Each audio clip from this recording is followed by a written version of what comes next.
रात बहुत शांत थी। आसमान में आधा चांद धीरे धीरे चमक रहा था। गांव की कच्ची गलियों में ठंडी हवा बह रही थी। दूर कहीं कुत्ते के भौंकने की हल्की आवाज आ रही थी। तालाब के पास झींगुर मीठी धुन गा रहे थे।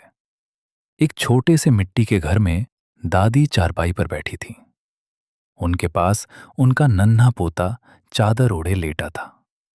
लालटेन की पीली रोशनी पूरे कमरे में फैल रही थी। दीवार पर टंगी पुरानी घड़ी धीरे धीरे चल रही थी। रात जैसे बहुत धीमी हो गई थी। दादी ने पोते के सिर पर हाथ फेरा, फिर धीमी आवाज में कहानी शुरू की। बहुत समय पहले की बात है।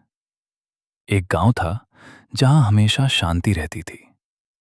उस गांव के पास एक बड़ा पीपल का पेड़ था। हर रात वहां चांद की रोशनी उतरती थी। पेड़ की पत्तियां हवा में धीरे धीरे झूमती थीं। पास में छोटी सी नदी बहती रहती थी। उस नदी का पानी चांदी की तरह चमकता था। गांव वाले कहते थे वहां सुकून बसता है। एक छोटा सफेद खरगोश रोज वहां आता था। वो चुपचाप चांद को देखा करता था। उसे रात की खामोशी बहुत पसंद थी। हवा जब उसके कानों को छूती तो उसे लगता जैसे कोई लोरी सुना रहा हो। एक रात खरगोश थोड़ा उदास था। चांद ने उससे पूछा, तुम इतने चुप क्यों हो? खरगोश बोला, मुझे डर लगता है अकेलेपन से। चांद हल्का सा मुस्कुराया। फिर उसने अपनी रोशनी और फैला दी। पूरा जंगल दूध जैसा चमकने लगा।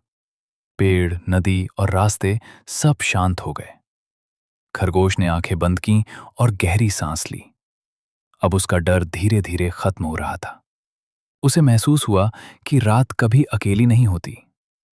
दादी की आवाज अब और धीमी हो गई थी। बाहर हवा ठंडी होकर बह रही थी। लालटेन की लौ धीरे धीरे हिल रही थी। पोते की आंखें अब पूरी तरह भारी हो चुकी थीं और कुछ ही पल में वो सुकून भरी गहरी नींद